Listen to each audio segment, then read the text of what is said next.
پاتا لرأیتہ متصدعا، اور اس پہاڑ کو دیکھتے کہ وہ پھٹ جاتا۔ متصدعا تصدع سے ہے، عربی میں تصدع کے معنی آتے ہیں، میں آپ کو آسان انداز میں سمجھاؤں۔ بیلون جانتے ہیں آپ لوگ؟ بیلون جانتے ہیں؟ بیلون جانتے ہیں نا؟ بیلون کو کیا کہتے ہیں آپ لوگ؟ بچہ پھونکنا بھی کہتے ہیں، کیا بولتے ہیں؟ پھونکنا، اور غبارہ بھی بولتے ہیں۔ بیلون اگر اتنا بڑا ہو، بیلون اگر اتنا بڑا ہو یعنی 2 روپے والا ہو تو وہ زیادہ بڑا نہیں، اتنا بڑا ہوتا ہے۔ اس بیلون کے اندر اگر آپ ہوا دیں اور ہوا دیتے دیتے وہ بیلون اتنا بڑا ہو گیا، پھر اگر آپ اس کے اندر ہوا دیں گے اور ڈبل ہوا دے دیں گے تو بیلون کیا ہوگا؟ پھٹ جائے گا۔ سب کو پتا ہے بیلون کیا ہوگا؟ پھٹ جائے گا۔ لیکن آپ مجھے یہ بتائیے کہ وہ بیلون پھٹے گا تو کدھر سے پھٹے گا؟ پتا ہے کدھر سے پھٹے گا؟ معلوم ہے؟ نہیں معلوم۔ کہاں سے پھٹے گا معلوم ہے؟ نہیں معلوم۔ تصدع کا یہی معنی ہے۔ تصدع کے معنی یہ ہے کہ کسی چیز کے اوپر ایسا پریشر دینا، اتنا زور سے اس پر پریشر دینا کہ وہ جہاں تہاں سے پھٹ کر کے چکنا چور ہو جائے۔ ایک ٹماٹر ہے، ٹماٹر زمین پہ گرا ہوا، روڈ پہ گرا ہوا، اس کے اوپر اگر کوئی گاڑی کا چکا چڑھ جائے تو ٹماٹر کدھر سے پھٹ کر کے اس کا بیج نکلے گا، آپ کو پتا ہے؟ نہیں پتا۔ تو میں بتا رہا تھا تصدع، متصدعہ کا معنی ہے، اللہ کہہ رہا ہے کہ اگر میں اس قرآن کو پہاڑ کے اوپر اتارتا تو پہاڑ اس قرآن کے ہیبت کی وجہ سے لرزتا، کانپتا، ہلنے لگتا، زلزلہ آ جاتا، اور قرآن کے اترنے کی وجہ سے متصدعہ وہ پہاڑ پھٹ جاتا، ریزہ ہو جاتا، ٹکڑا ہو جاتا، اس کے پرزے ہو جاتے، اور کہاں سے پرزے ہوتے پہاڑ کو خود نہیں پتا کہ وہ کدھر سے پھٹتا۔ اللہ یہ کہہ رہا ہے اس آیت کریمہ کے اندر۔ ترجمہ سمجھ میں آ گیا؟ ترجمہ سمجھ میں آ گیا؟ اب سنیے اصل مسئلہ جو میں آپ کو بتانا چاہ رہا ہوں، مسئلہ ہر زمانے کے اندر پوری دنیا میں ہر زمانے میں ایسے لوگ پیدا ہوتے رہے ہیں اور ہوتے رہیں گے۔ کسی زمانے میں ابو جہل تھا، ابو لہب تھا، عتبہ تھا، شیبہ تھا، اور ان کے کرمچاری لوگ تھے جن کو قرآن کریم کے اوپر اعتراض ہوتا تھا۔ اس کے بعد صحابہ کے زمانے میں بھی بہت سے لوگوں نے قرآن پر اعتراض کیا۔ اس کے بعد ائمہ کے زمانے میں بھی۔ خلاصہ یہ ہے کہ ہر زمانے میں قرآن کے اندر نکتہ چینی کرنے والے، قرآن کے اندر کیڑے نکالنے والے، قرآن کے اندر انگلی اٹھانے والے لوگ ہر زمانے میں اس دنیا میں پیدا ہوئے ہیں۔ آپ نے دیکھا ہوگا 1-2 سال پہلے ہمارے ہندوستان دلی راجدھانی کے اندر بھی ایک عورت جو ہے اس قرآن کریم کے اوپر اس نے اعتراض کیا۔ بہرکیف اعتراض کرنے والا، سوال کرنے والا قرآن کے اس آیت کے اوپر سوال کرتا ہے۔ سوال یہ کرتا ہے کہ تمہارا قرآن یہ سچی کتاب نہیں ہے، اس لیے کہ قرآن کا ایک دعویٰ ہے۔ اللہ قرآن میں کہتا ہے اگر ہم اس قرآن کو پہاڑ کے اوپر اتارتے، پہاڑ تو ایک بھاری بھرکم چیز ہے، ایک بہت بڑا اور بہت بڑی جگہ لے کر کے پہاڑ بیٹھتا ہے، پہاڑ کی حجامت اور قدامت بہت وسیع ہوتی ہے، پہاڑ کے اندر سختی ہوتی ہے، پہاڑ کے اندر صلابت ہوتی ہے، پہاڑ کے اندر پتھر ہوتے ہیں اور پتھر بہت مضبوط ہوتے ہیں۔ اللہ کہتا ہے اگر یہ قرآن پہاڑ کے اوپر اتارتا تو پہاڑ ٹکڑے ہو جاتا، پہاڑ ریزہ ہو جاتا، پہاڑ کانپنے لگ جاتا۔ لیکن ہم یہ دیکھتے ہیں کہ آج اس مدرسے کے اندر، مدرسہ مدینۃ العلوم بیلگاچھی، جو مدرسہ مولانا معظم صاحب کی سربراہی میں چل رہا ہے، اس مدرسے کے اندر 1 درجن حافظ پیدا ہو گئے۔ ان حافظ میں کسی کی عمر 20 سال ہے، کسی کی عمر 25 سال ہے، کسی کی عمر 15 سال ہے، اور جو سب سے چھوٹا حافظ قرآن بنا ہے اس کی عمر 9 سال ہے۔ اللہ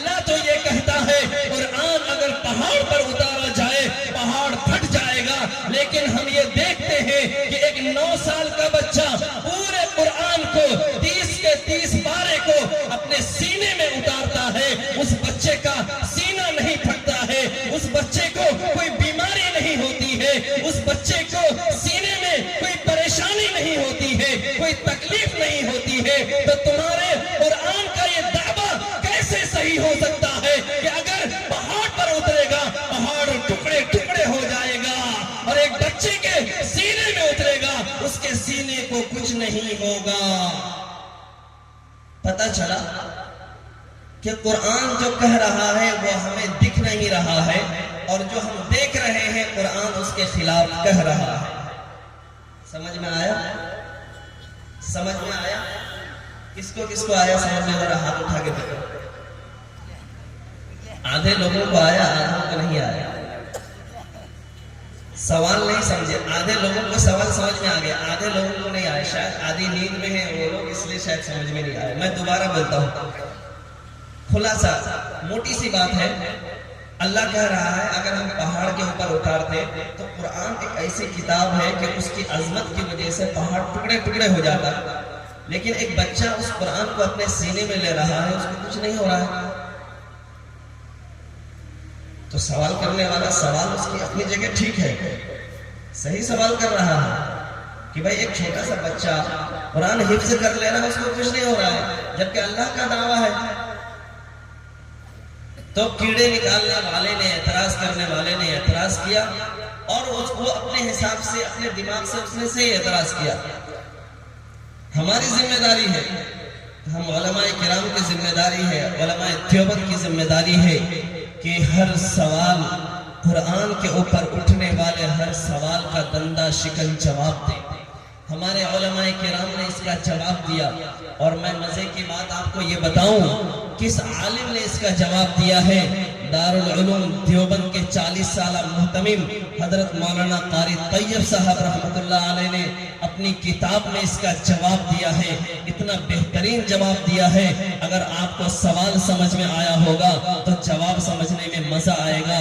حضرت قاری صاحب نے فرمایا، ہم دن کے اندر دیکھتے ہیں روشن ہوتا ہے، دن میں بھی روشنی ہوتی ہے، اور رات اگر چاندنی رات ہو تو چاندنی رات بھی روشن ہوتی ہے۔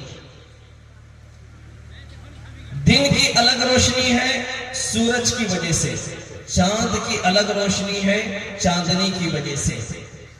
سورج روشن ہے، سورج کو منیر کہتے ہیں عربی میں، چاند روشنی دے رہا ہے، چاند کو مستنیر کہتے ہیں عربی میں۔ سورج کی اپنی ذاتی روشنی ہے، سورج کی اپنی ذاتی روشنی ہے، سورج کسی سے روشنی لے کر کے روشن نہیں ہوتا، لیکن چاند کی روشنی اپنی ذاتی روشنی نہیں ہے، وہ کسی سے، وہ سورج سے روشنی لے کر پھر روشنی دیتا ہے۔ یہ اصول ہے۔ یہ جو لائٹ جل رہی ہے، یہ لائٹ کی اپنی روشنی نہیں ہے، یہ جنریٹر سے لائٹ لے کر کے یہ روشنی دے رہا ہے، اس کی اپنی روشنی نہیں ہے۔ تو اسی طرح چاند کی اپنی روشنی نہیں ہے، سورج کی اپنی روشنی ہے۔ سورج اپنی جگہ پہ کام کر رہا ہے، چاند اپنی جگہ پہ کام کر رہا ہے۔ ہم اور آپ ہماری زندگی کے اندر ہم نے یہ تجربہ کیا ہے کہ جب سورج گرمی کے دنوں میں اپنے شباب پر ہوتا ہے، دوپہر کی چلچلاتی دھوپ ہوتی ہے اور گرمی شدت پر ہوتی ہے، اپنے شباب پر ہوتی ہے، ہم کپڑا کھول کر گنجی اور بنیان اتار کر دھوپ میں تھوڑی دیر کھڑے رہتے ہیں تو پسینہ آنے لگتا ہے۔ کیوں آنے لگتا ہے؟ سورج کی شدت کی وجہ سے، اس کی حرارت کی وجہ سے، اس کی تپش کی وجہ سے۔ سورج کے اندر حرارت ہے، تپش ہے۔ حرارت اور تپش اور شدت کو عربی میں جلال کہتے ہیں۔ الفاظ یاد رکھے گا، شدت کو، سختی کو، تپش کو، حرارت کو عربی میں جلال بھی کہتے ہیں۔ اور چاند کی روشنی میں برودت ہے، ٹھنڈک ہے، احساس ہے، نرمی ہے، اور ایسی صفت کو عربی میں جمال کہتے ہیں۔ تو گویا کہ سورج کی اپنی روشنی ہے، سورج کی اپنی روشنی وہ جلال والی روشنی ہے، اور جب چاند سورج سے روشنی لے کر وہ روشن کرتا ہے تو اس کی روشنی جمال والی ہے۔ قرآن جو اللہ کا کلام ہے، اللہ رب العزت اپنے بہت سے صفات میں سے ایک اہم صفت جو صفت جلال ہے، اللہ صفت جلالی سے متصف جلال والا ہے، اور جب اللہ کی ذات سے جو اس کا کلام نکلے گا، جو اس کی بات نکلے گی، تو اس کے اندر جو صفات ہوگی وہ صفت کون سی ہوگی؟ وہ صفت جلالی ہوگی۔ اس کے اندر شدت ہوگی، اس کے اندر سختی ہوگی، اس کے اندر صلابت ہوگی، اس کے اندر ایک طاقت ہوگی، اس کے اندر ایک قوت ہوگی۔ تو گویا کہ اللہ کے جلالی صفت کا نام کلام پاک ہے، قرآن مجید ہے۔ جب یہ قرآن اللہ کے جلالی صفت سے، جلالی ذات سے نکلا ہے تو یہ کلام جلالی ہوا۔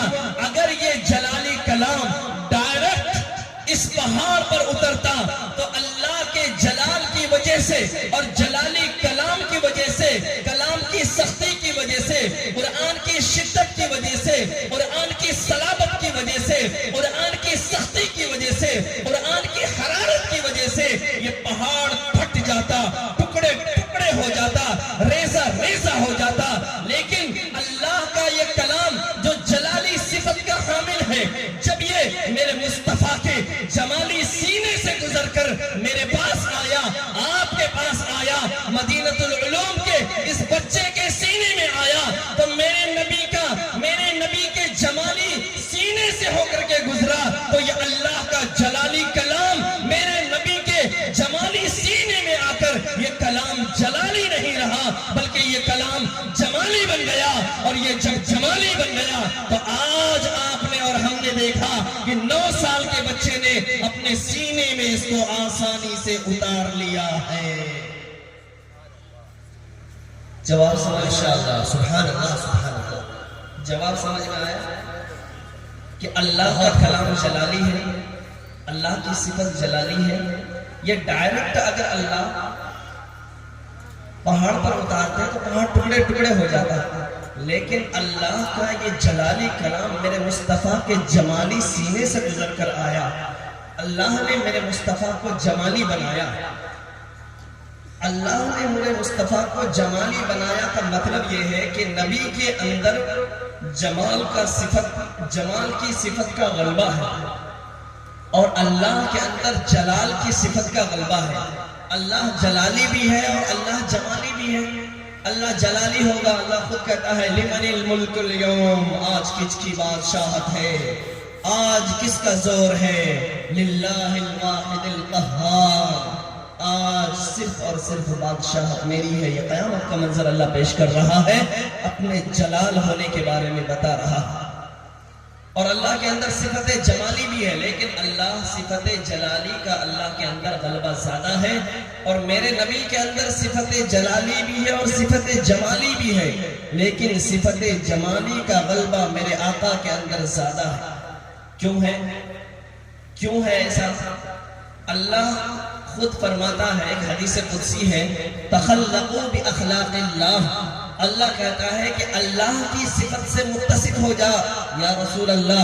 اس لیے نبی میرے آقا میرے حبیب اللہ کی صفت جلالی سے بھی متصف ہوتے ہیں، اللہ کی صفت جمالی سے بھی متصف ہوتے ہیں۔ اللہ کے نبی کی اللہ نے کئی ساری صفات بتائی ہے، بہت ساری صفات۔ کہیں پر صفت نذیر ہے، کہیں پہ صفت بشیر ہے۔ صفت نذیر جہاں پر ہے وہاں پر آپ دیکھیں گے کہ اللہ نے اپنے نبی کی صفت جلال کو بتایا ہے، اور جہاں پر صفت بشیر کا تذکرہ ہے آپ وہاں دیکھیں گے کہ اللہ نے اپنے نبی کی صفت جمال کو بتایا ہے کہ میرے نبی کے اندر ساری خوبیاں ہیں، ساری خوبیاں ہیں، ساری خوبیاں ہیں۔ میرے نبی کو اللہ نے تو وہ بنا کر بھیجا، میرے پاس ٹائم نہیں ہے اور آپ کے سننے کا موڈ نہیں ہے، اس لیے میں بات لمبی نہیں کر پاتا۔ مختصراً اتنا ہے کہ میرے آقا، آپ کے آقا محمد عربی صلی اللہ علیہ وسلم کی ذات وہ ذات ہے کہ خدا کی قسم اللہ نے اپنے بعد نہ اس سے پہلے کسی ذات کو ایسا بنایا، نہ اس کے بعد بنائے گا، نہ فرشتوں میں بنایا، نہ انسانوں میں بنایا، نہ کسی دوسری مخلوق میں ایسی ذات کو بنایا۔ اللہ نے میرے آقا کی بدولت اس دنیا کو سجایا۔ حضرت مولانا قاسم نانوتوی رحمت اللہ علیہ فرماتے ہیں سب سے پہلے مشیت کے انوار سے، سب سے پہلے مشیت کے انوار سے نقش روح محمد بنایا گیا، پھر اسی نقش سے مانگ کر روشنی بزم کون و مکان کو سجایا گیا۔ جانے جانے وفا ہے میرا مصطفیٰ، روح ارض و سما ہے میرا مصطفیٰ، آدمیت آدم میرا مصطفیٰ، افضلیت آدم میرا مصطفیٰ، کاملیت آدم میرا مصطفیٰ، شمع غار حرا ہے میرا مصطفیٰ، صاف لکھا ہوا ہے یہ قرآن میں، نہ تخیل تصور نہ دیوان میں، آدم و نوح ابراہیم و عمران سے ان اللہ اصطفیٰ ہے میرا مصطفیٰ، نور پیغام وحدت میرا مصطفیٰ، روح تکوین خلقت میرا مصطفیٰ، شیش کی عظمتیں ساری اپنی جگہ، آکے دیکھو حکایت میرا مصطفیٰ، نوح کی تبلیغ میں جن کا آیا ذکر، ہود و صالح کی چاہت میرا مصطفیٰ، راز رازوں میں تھے وہ خضر کے عمل، ہر عمل کی وضاحت میرا مصطفیٰ، چھین سکتا نہیں کوئی صدیق سے، چھین سکتا نہیں کوئی صدیق سے، دے گیا ہے امامت میرا مصطفیٰ، ابن یعقوب تھے وہ یوسف حسی والضحا کی شباہت میرا مصطفیٰ صلی اللہ علیہ وسلم۔ میرے مصطفیٰ کی سیرت کو پڑھنا ہے، قرآن اٹھائیے پڑھتے جائیے، آپ کو ایک ایک حرف میں ایک ایک لفظ میں میرے مصطفیٰ کی سیرت نظر آئے گی۔ عائشہ رضی اللہ تعالی عنہ فرماتی ہیں، عائشہ سے روایت ہے قرآن پڑھو، یہ ہے سارے کا سارا ہمارا نبی، حرف الفاظ الفاظ سے آیتیں، آیتوں سے سپارہ ہمارا نبی، جس کو یاسین مزمل مدثر کہا، والضحا بھی پکارا ہمارا نبی، جس کو واللیل رب نے قرآن میں کہا، زلف کو یوں نکھارا ہمارا نبی، آجا مومن آجا مومن، دیکھ ذرا ہر سمت فضا میں نبی نبی، پیاروں کے لیے پیاری پیاری پرزیر ہوا میں نبی نبی صلی اللہ علیہ وسلم۔ ماشاءاللہ۔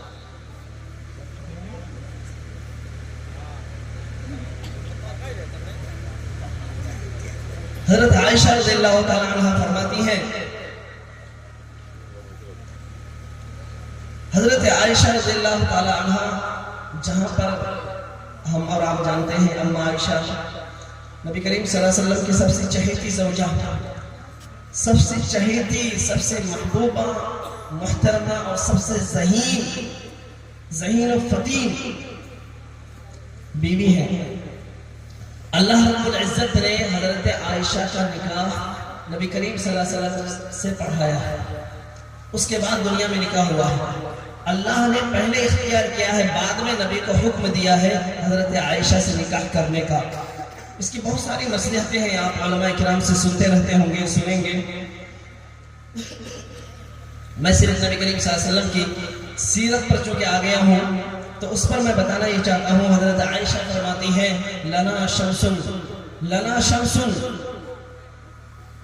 وللآفاق شمسی وشمسی خیر من شمس السماء وشمس الناس تطلع بعد فجر وشمس تطلع بعد العشاء۔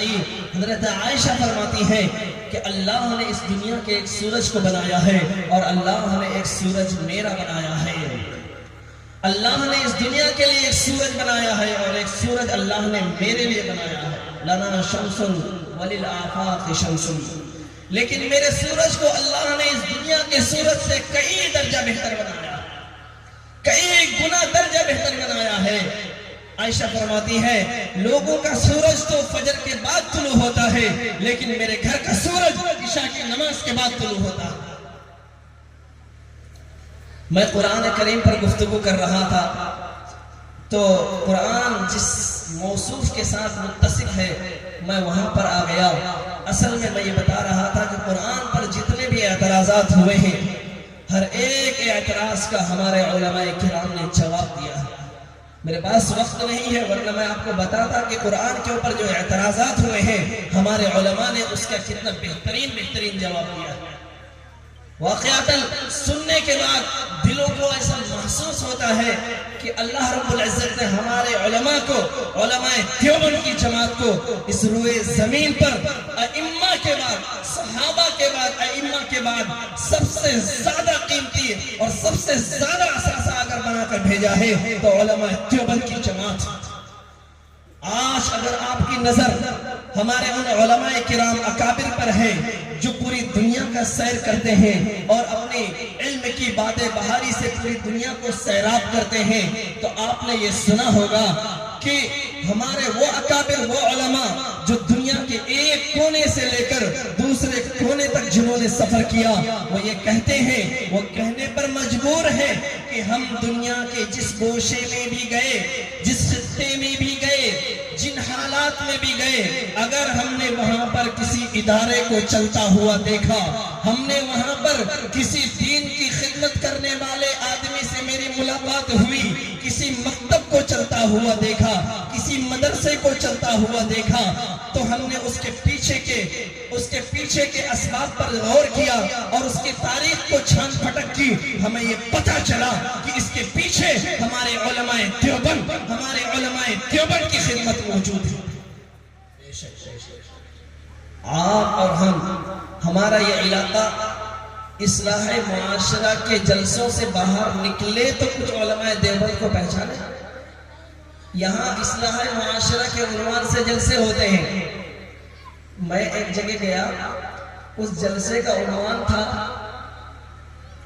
اصلاح مفاسد معاشرہ، اصلاح مفاسد معاشرہ۔ میں نے کہا یہ بڑا اچھا عنوان ہے، یہ اصلاح معاشرہ سن کے تھک گئے ہوں گے لوگ، اس لیے اصلاح مفاسد معاشرہ کر دیا انہوں نے۔